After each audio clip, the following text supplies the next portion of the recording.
All right. Hi, I'm here today with Laura Smutz, and Laura is a cosmetic derm board certified physician's assistant based out of San Diego, California. She has a master's of physician's assistant studies from Eastern Virginia Medical School and over 8 years of experience in surgical aesthetics medicine. Laura brings a wealth of knowledge and expertise to her practice. And this is my favorite part and why I love her so much, but she specializes in regenerative aesthetics and an approach that enhances youthful structure and function using the body's own innate systems for natural repair and healing. So thanks so much, Laura, for being here and talking to us about skincare, because we always, I focus so much on body, and I do feel like we wear this every day out in public. And so I think it's really important to learn a little bit more about, everything that you do. And how I know Laura is we work together in the same office building. So one of my practices was in with her for a while, and I learned so much just being down the hall from you. So and I'm excited, because I make it known I'm allergic to Botox. And so you've given me so many alternatives to that. And I'm super grateful. So I want to share everything that you have in your brain with everybody else. That could So take a really long time because I know we'll get a few questions in at least. well, thanks for having me. Yes, it's exciting stuff. So what kind of got you on this journey and so excited about being in skincare? So actually what got me in this industry was that what I like to say when I was a baby PA, I was actually in cardiothoracic surgery. So when I first came out of school, and it was super grueling. It was very, very the work-life balance just wasn't there, and it was just very taxing on the body. And one day I woke up, and I kid you not, I was 27 years old, but I looked like I was 50 years old. I was just so tired, and I Googled what can make you look younger. And I did it to I'll do. yes. And literally Botox came up. At the time, I didn't really know about Botox or anything like that. And so I went and I got a Botox treatment, and it actually went awry. They dropped my brow, and it was a very horrible experience, but it made me think I could do this better. People deserve to have a one amazing treatments, because I like to call Botox sleep in a bottle. So it makes you look like you're rested even if you haven't slept all night long. And so to have those kind of treatments happen by people who aren't experienced and don't have the right training can make people not like Botox. So I like people to love treatments because we all want to look and feel our best, because like you said, this is what shines every single day. And if this shines, then you shine. Your personality shines. Absolutely.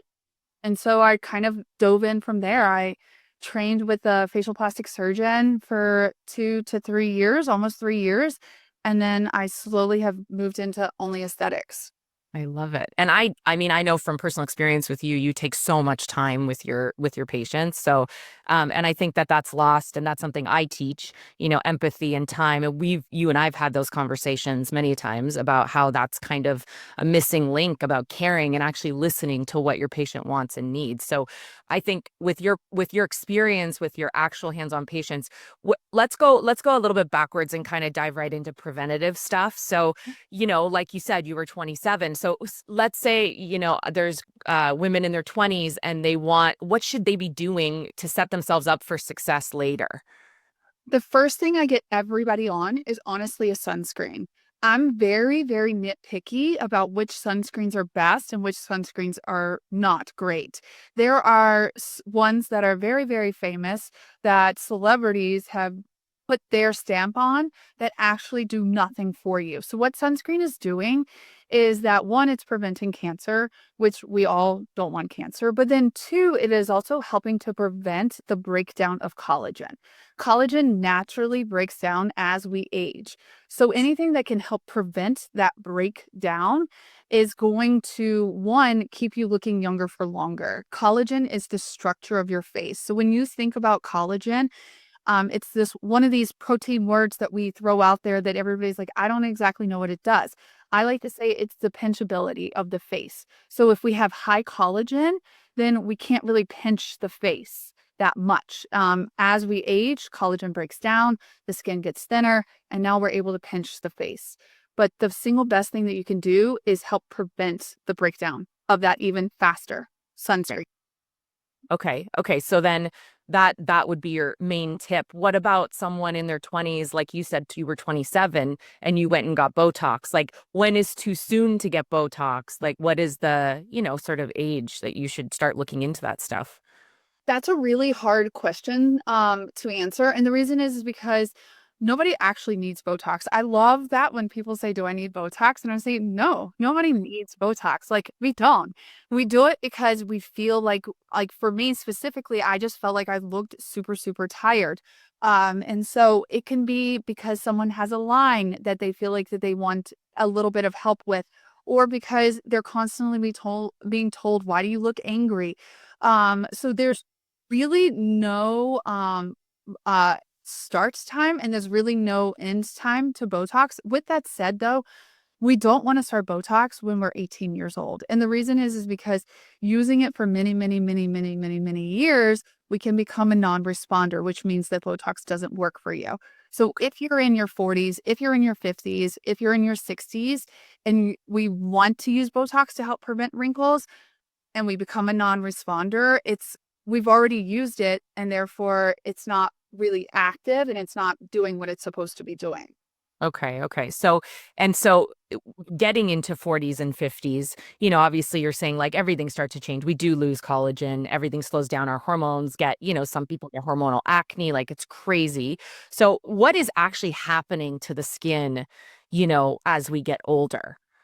Yeah, so I get this complaint over and over and over again. I probably hear it 4 or 5 times a week. The complaint is, I feel like my face fell in the last 6 months. And I tell women that, and I say, I'm not trying to disregard what you're saying, but literally you're in the same tribe as all of us. When we're in perimenopause, 2.5 years preceding and 2.5 years post-menopause, that time period, we lose 30% of our collagen all in the 5-year period, which is Oh, pretty astounding. I already told you collagen is the support system for the face. So our face literally feels like it falls with like a second. And so that is something that we can't control because that's hormone driven. Uh, thanks, higher powers, for giving me. Yeah.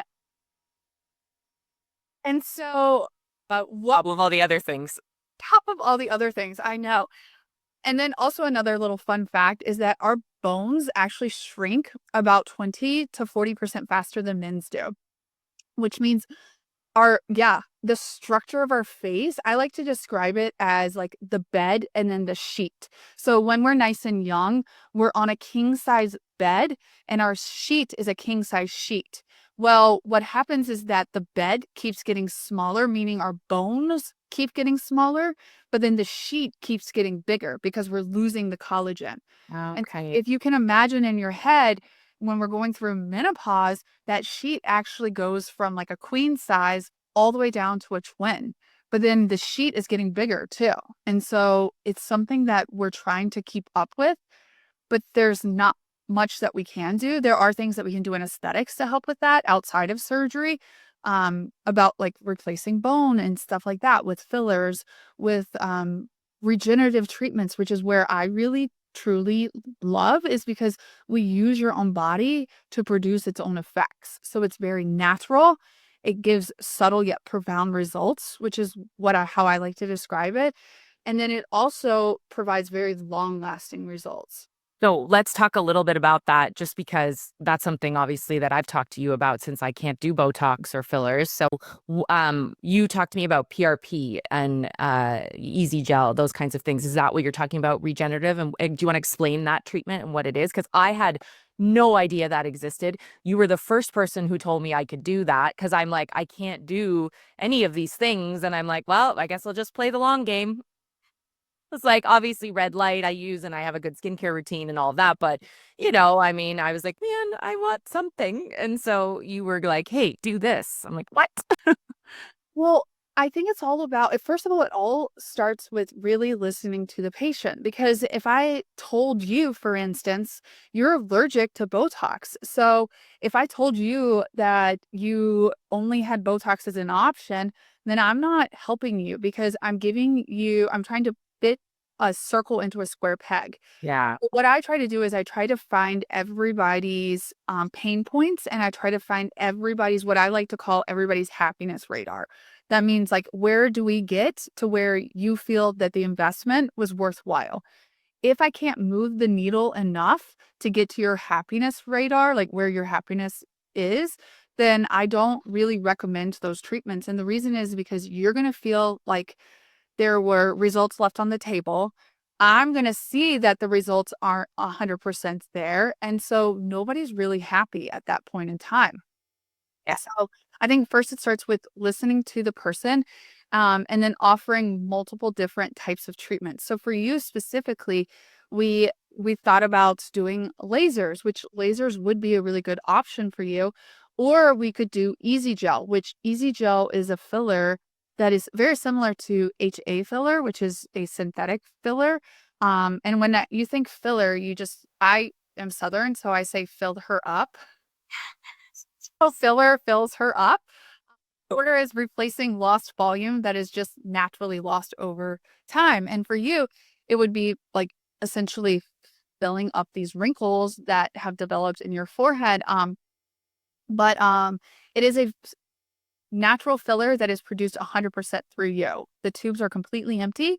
I spin them. I do my what I like to call mad scientist experiment, and then we make a filler that's made from you, and then we inject it in your body to help rejuvenate your body because we're replacing volume that has lost over time.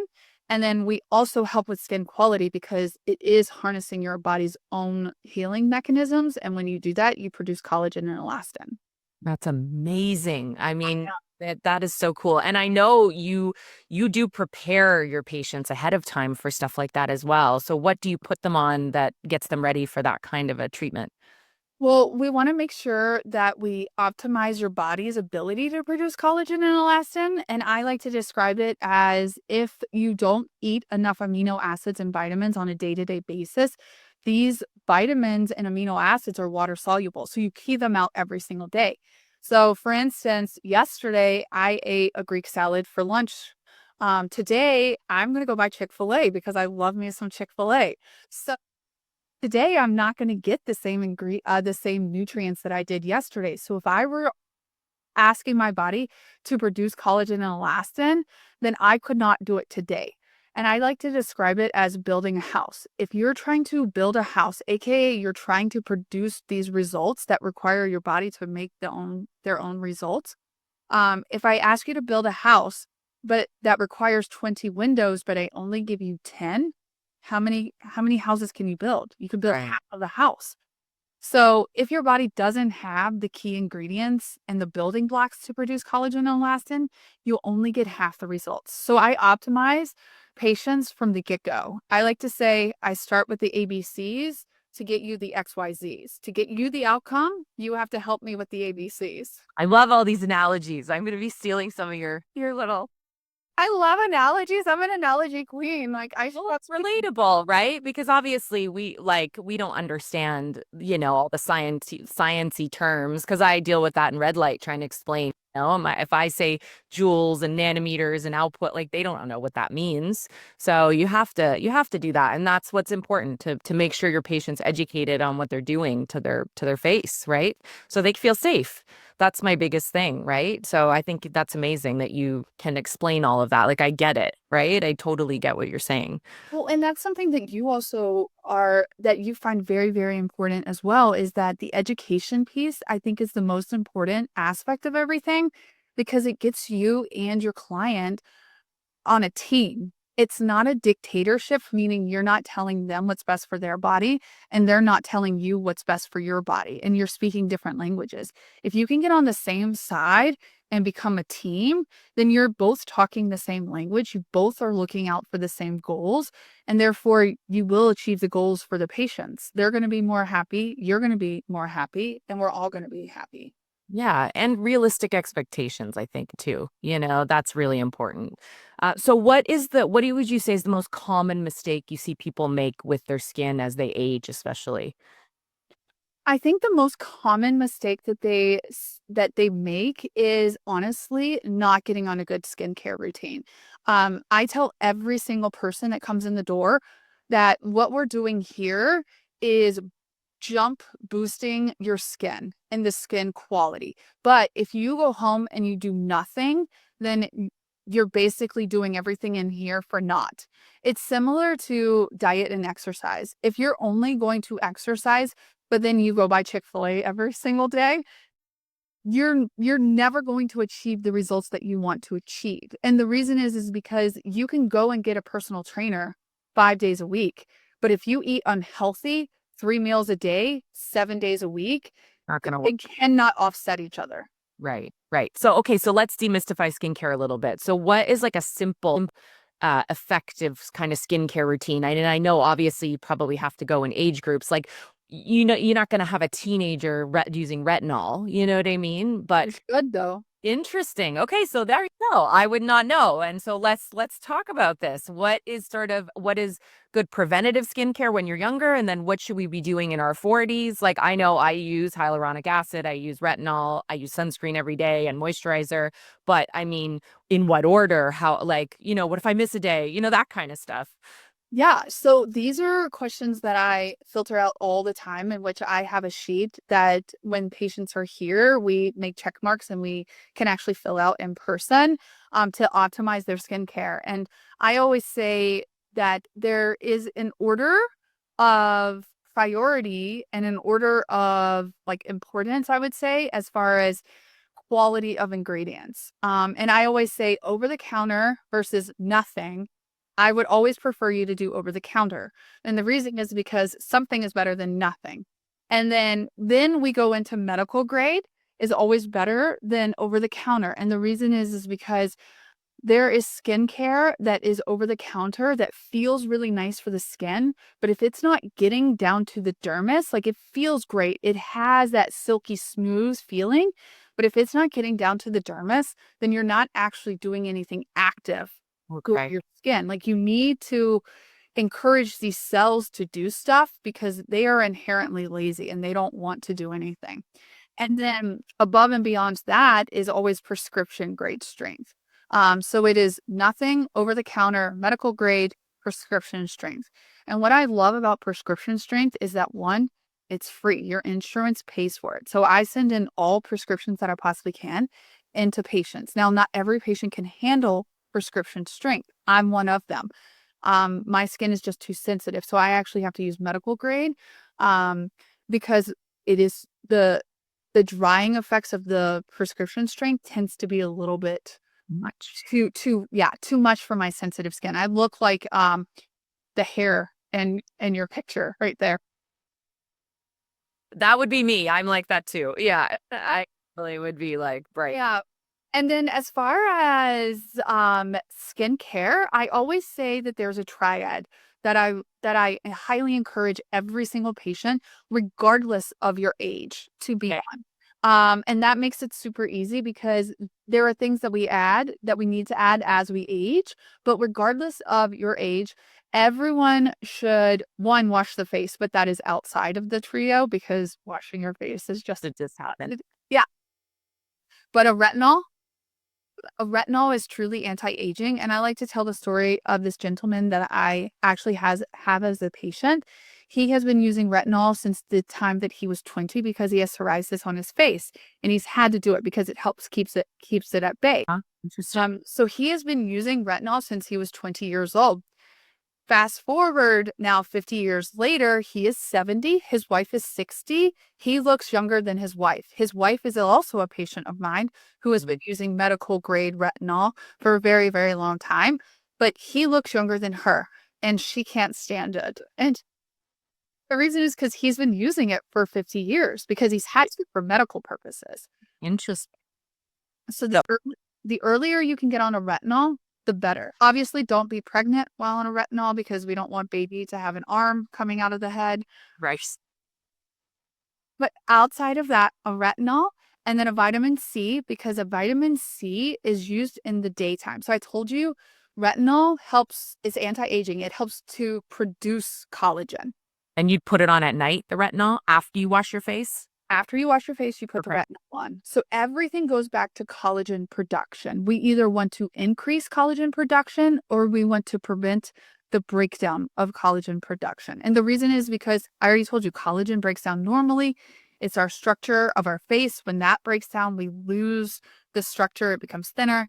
It is aging. So retinol helps bolster collagen. Vitamin C helps prevent the breakdown of collagen. Okay. So it helps prevent the breakdown, but then also two, it's an antioxidant, which that's a really good buzzword for anti-aging as well.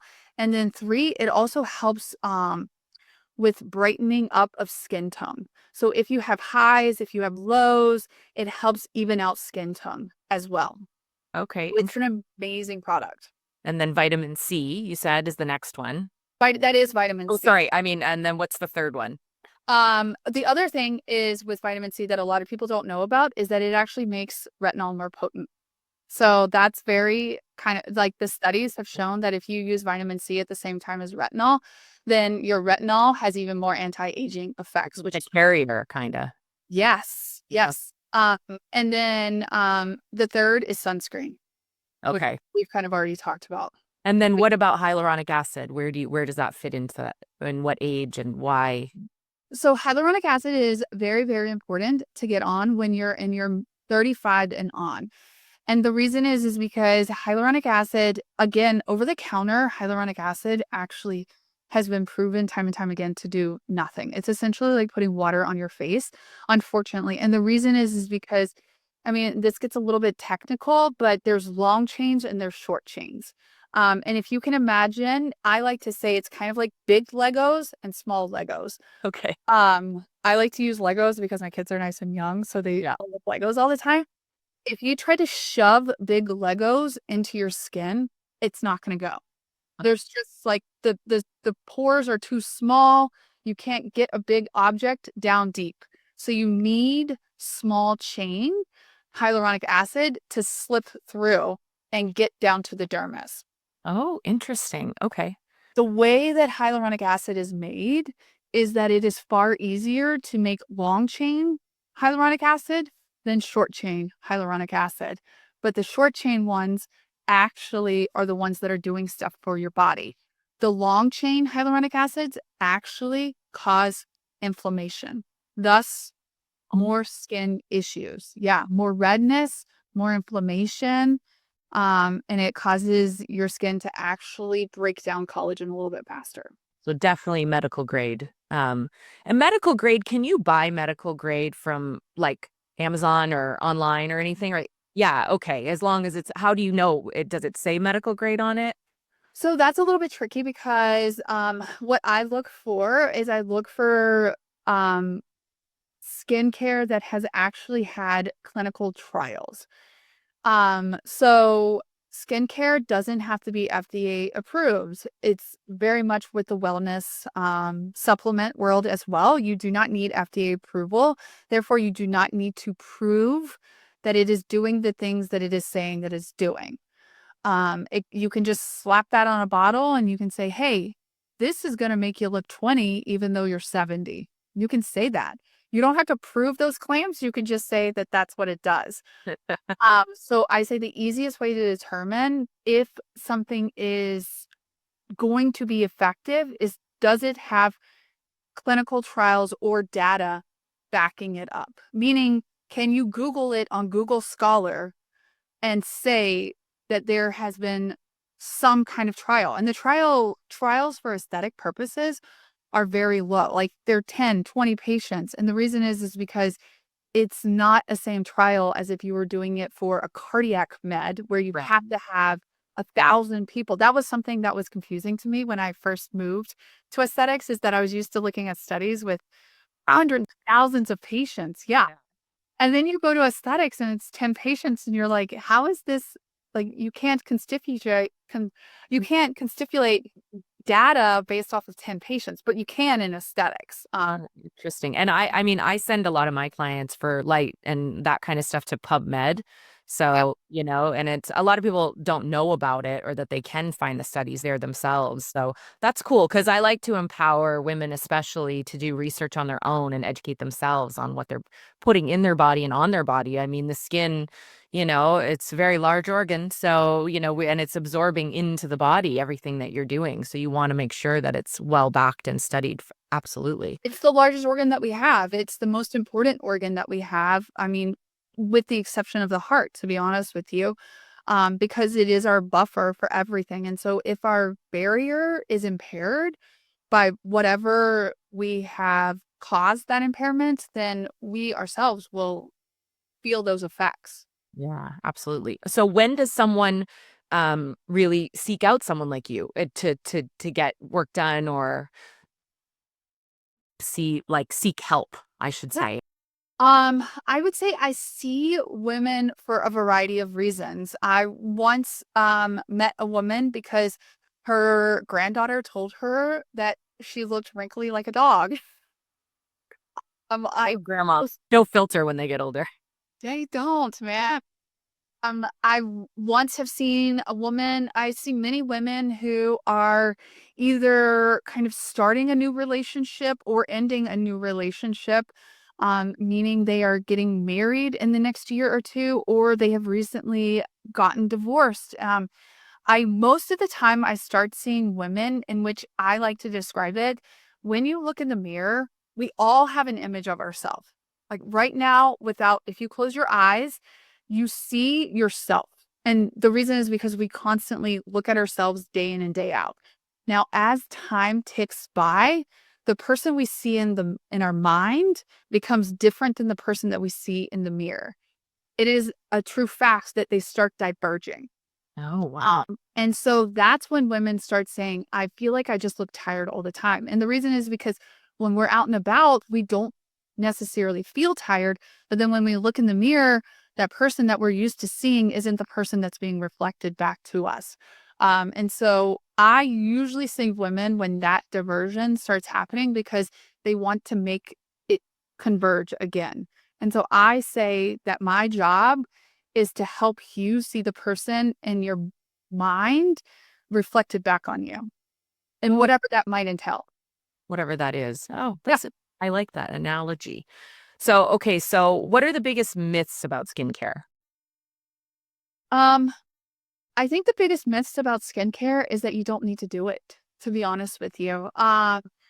Or that it is one that you don't need to do it. So I see a lot of people who say, I don't need to do it. I just use moisturizer, in which everybody has a different starting point. Everybody has a different, I like to say, stickiness level as far as willing to have more complex skincare regimen versus needing the 3-step regimen. Um, and then I would also say that skincare has to be very expensive. Skincare is more expensive than just buying a bottle of moisturizer, but it also pays off in dividends. I see women that have taken care of their skin by using a good mixture of over-the-counter skincare and medical grade skincare, and they have not had a laser, they have not had anything, and you can see the difference in their skin versus other people who are their same age who have potentially done lasers, who have potentially done preventative treatments in the office, but don't take skincare as as a priority. You can see the difference. So doing skincare is about 80% of the job. What I do in the office is about 20%. Interesting. So, okay, so really stresses. And what about like getting facials and stuff like that for like continuously Yeah. recommend that? Facials are amazing. I mean, the reason why facials are amazing is because it repairs your skin barrier. Um, I actually have a couple of really amazing estheticians that I refer my patients to who do beyond amazing results. And facials, what they're doing is that they're really helping to repair your skin barrier. So then whatever you use at home actually is more effective. When your skin barrier is broken, when you do use medical grade skincare, when you do use over the counter or prescription strength, if the skin barrier isn't able to receive that, then it can't. Uh, so uh, yeah, facials. I go for a facial not as often as I should, but I go to a facial probably once quarterly. I should do it more, but You are a busy woman. I know, I get it. I mean, in my 20s, I did a facial every 6 to 8 weeks. And then now, as I get a bit older, when I should be doing them more, I'm like, when am I fitting that in? But I definitely will, outside of this call or this interview, I will get that information because you are local. So on a good referral. Okay, so I won't keep you much longer, but just one more thing. What is your personal favorite skincare product that you cannot live without? I mean, it goes back to retinol. I mean, retinol, I ask everyone in my intake form, it asks, do you use a retinol?